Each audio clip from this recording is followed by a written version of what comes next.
자, 오늘은 첼시 선수들 재계약 현황에 대해서 조금 알아보도록 하겠습니다. 이제 슬슬 나이 든 선수, 한 30대 정도 되는 선수들이 재계약이 필요하게 됐습니다. 근데 사실 고 선수들 중에 지루 그리고 티아고 실바 정도만 계약 연장이 된 상태이기 때문에 그럼 재계약이 시급한 선수 중에 조금 주요 선수들은 재계약을 할지 안 할지에 대해서도 알아보도록 하겠습니다. 자, 이제 먼저 알아봐야 될 게 이제 지금 현재 상황, 그러니까 현재 재계약이 돼야 되는 선수나 계약 기간이 얼마나 남아있느냐가 중요한데, 지금 이게 첼시 선수들 전체의 이제 계약 기간인데요.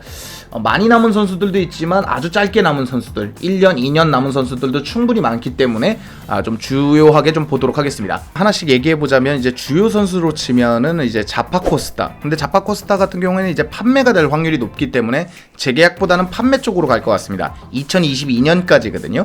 요 선수가 한 명 있고요. 에메르송 같은 경우에도 판매, 그러니까 왼쪽에는 알론소와 에메르송이 판매된다는 얘기가 있기 때문에 알론소가 나가면 에메르송이 재계약을 할 것이고, 에메르송이 나가면 알론소가 재계약할 것이고, 둘 다 나간다면 영입이 될 거기 때문에 이 역시도 그렇게 큰 문제는 아니고요. 거기다 이제 바클리가 있고 타미 아브라함이 있고 주마가 있습니다. 2023년 2년이 남았는데 타미 아브라함은 알다시피 웨스트햄, 레스터 이렇게 좀 진하게 링크가 나고 있기 때문에, 특히 웨스트햄 같은 경우에 6천만 파운드, 뭐 5천만 파운드, 뭐 별의별 얘기들이 나오고 있어서 이렇게 되면 타미 아브라함은 진짜 팔릴 것 같다라는 생각이 들고요. 바클리는 일단 프리시즌에 써본다고 했으니까 2년 남은 상황에서 프리시즌이 괜찮고 리그 내에서 준수한 활약을 하면 정말 투엘 체제에서 연착륙해서 재계약할 수 있다고 생각을 하고, 주마 역시 마찬가지라고 생각합니다.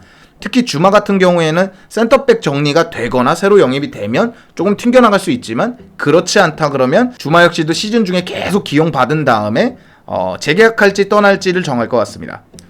개인적으로 그래서 이 표를 보면 가장 핵심적인 얘기를 하나 해야 되는 게 뭐냐면, 계약 기간으로만 놓고 봤을 때 바추아이, 지루, 거기다 타미 아브람까지 베르너를 제외하고 나 있는 나머지 공격수들은 전부 나갈 확률이 높고 판매 확률이 높은 선수들입니다.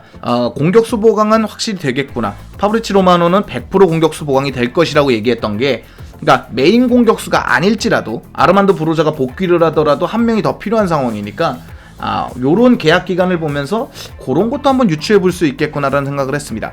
이제 계약 기간이 짧게 남아있는 선수 중에서도 판매해야 되는 자원들이 많습니다. 즉 샀을 때 가격을 회수하지 못할 만한 자원들이 정말 많습니다. 드링크워터도 있고요, 뭐 미아즈가도 있고, 뭐 바바라만도 있고, 바추아이도 마찬가지고요, 바카요코 마찬가지고. 그러니까 잘못 산 건 잘못 산 거지만 원금 회수도 어려울 수가 있겠다. 올 시즌에 정말 다 팔지 않는 한은 원금 회수는 내년 2022년부터는 불가능해지는구나, 그걸 또 알아볼 수가 있고요. 이래서 좀 계약 기간을 한번 뜯어보면서 요런 부분은 요렇구나, 저런 부분은 저렇구나도 한번 느껴봤습니다. 자, 첫 번째로 볼 선수는 이제 조르지뉴입니다. 조르지뉴 같은 경우에는 이탈리아와 그리고 첼시에서의 되게 중요한 역할을 하거든요. 이 후방 빌드업이 나갈 때 있어서 굉장히 중추 역할을 하기 때문에 조르지뉴가 대체자가 구해지기 전까지는 재계약을 해야 된다고 보고 있습니다. 왜냐하면 대체자가 없으면 이 역할을 해줄 만한 자원이 첼시에는 없기 때문에. 나오는 소스를 보면 유로가 끝나면 한 이제 8월쯤 되지 않습니까? 8월쯤 되면은 이제 본격적으로 재계약 협상에 들어갈 것이라고 이야기하고 있습니다. 파브리치 로마노는 이제 첼시가 다음 달, 그러니까 요번 달 기준으로 다음 달쯤에는 한 7월, 8월쯤에는 이제 미팅을 가질 것이다. 그러니까 재계약 협상에 들어간다고 보고 있는데, 사실 에이전트가 조금 말이 많습니다.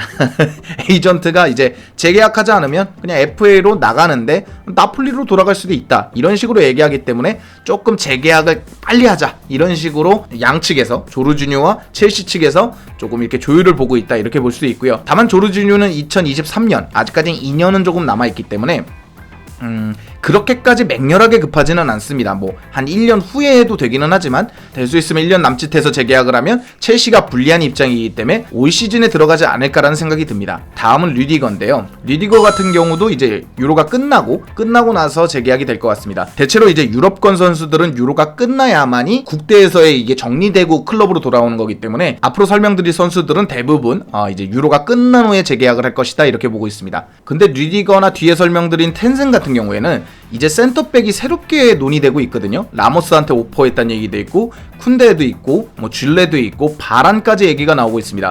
그러니까 새로운 센터백을 첼시가 구하는 중이라는 얘기가 슬슬 나오고 있거든요. 거기다가 이제 한쪽 의견으로는 이제 루디거 측에서는 연봉 인상을 원하고 있다. 요렇게 여기 기사가 나오고 있지만 좀 3억까지 올렸으면 좋겠다는 얘기가 있거든요. 첼시가 요 부분에 이제 승낙을 할지 아니면 새로운 센터백을 구할지는 조금 미지수고요. 2022년까지 계약이 돼 있기 때문에 서둘러야 하는 건 이제 첼시 입장입니다. 그 다음은 크리스텐센인데요. 이 최근에 크리스텐센이 덴마크 그리고 그 전에 첼시에서 기록이 굉장히 좋아지고 있었습니다. 안정감이나 수비 스탯이나 굉장히 좋아지고 있었기 때문에 니자르 킨셀라 역시도 이제 유로 끝나면 류디거와 함께 재계약을 할 것이다. 이렇게 얘기를 하고 있고요. 텐센이 남고 싶다라는 소스도 직접 있습니다.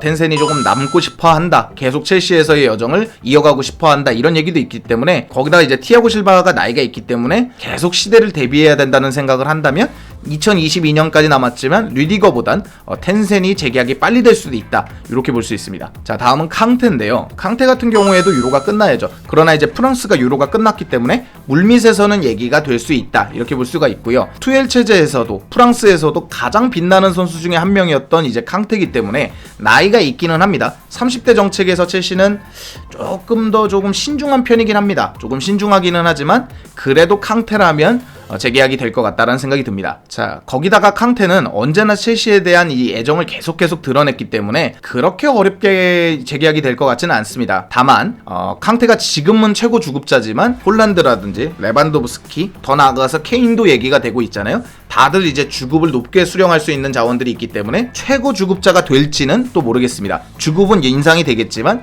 최고 주급자가 될지는 조금 오리무중인 것 같습니다. 캉테 같은 경우에도 2023년까지 계약이 되어 있습니다. 자, 근데 이제 문제는 뭐냐면 이제 흐지부지 되는 선수들도 있기 마련입니다. 뭐 판매가 돼도 100억 안선, 첼시에 이렇게 막대한 도움이 되지 않는 자원들이 있기 마련인데 이 선수 같은 경우에는 막대한 금액을 벌어들일 수 있는 자원임에도 불구하고 재계약을 거부했다는 얘기가 나오고 있습니다. 바카요코입니다. 첼시가 이제 계약 기간이 얼마 안 남았으니까 일단 바카요코를 팔려면 FA로 풀리면 안 되지 않습니까? 그래서 재계약을 제시를 했는데 안토니오 비티엘로 이 기자 같은 경우에는 AC 밀란 공신력이 굉장히 좋은 기자라고 합니다. 근데 이 기자가 바카요코를 AC 밀란으로 계속 밀었었거든요. 바카요코가 AC 밀란으로 간다. AC 밀란이 바카요코를 원한다. 이 얘기를 했었는데 그것 때문에 이제 첼시 재계약을 거부했다는 기사를 냈습니다. 자계로 풀리면 AC 밀란에게 주급도 많이 받을 수 있고 조금 더 중요도도 올라갈 수 있기 때문에 밀란은 이제 돈을 적극적으로 많이 투자하려고 하지 않고 그러려면 이제 자유계약으로 풀리는 것이 낫다라고 하기 때문에 그렇게 나가려고 한다 이런 기사가 났거든요. 개인적으로 바카요코 입장만 생각해보자면 벌써 첼시에서 잠깐 머물고 뭐 모나코도 가고 나폴리도 가고 AC 밀란도 가고 계속 뺑글뺑글 돌고 있잖아요. 가투소가 나오기 전까지만 해도 피오렌티나 임대가 또 얘기가 되고 있었기 때문에 본인도 지쳐있는 상황인 것 같습니다. 그러나 재계약을 하는 선수들, 그러니까 판매를 위해서 재계약을 하는 선수 중에 가장 비싼 선수거든요. 일단 첼시가 데리고 온 금액이 4천만 파운드입니다. 그때 당시로 제가 580억, 600억이었던 걸로 기억을 하는데 이렇게 되면 원금 회수가 원래는 좀 더 어려웠었고 그거보다 싼 금액에 팔라고 했지만 아예 어떤 금액도 회수 못하고 자유계약으로 놓아줄 수도 있겠다 이런 생각이 드는 선수가 이제 바카요코입니다. 자, 그래서 전체적으로 알아봤는데요. 그 외에도 이렇게 보시면 급한 선수들이 조금 있습니다. 그러나 이제 핵심 선수들 중에서 그리고 이제 재계약이 얘기가 되고 있는 선수 중에서는 이런 선수들이 찬성도 하고 반대도 하고 있다 이렇게 말씀드릴 수 있을 것 같습니다. 좀 다른 첼시 소식이 들어온다면 빠르게 전달드리도록 하겠습니다. 오늘 영상은 여기까지고요. 즐겁거나 유익하셨거나 도움이 되셨다면 당신의 구독을 기다리겠습니다. 감사합니다.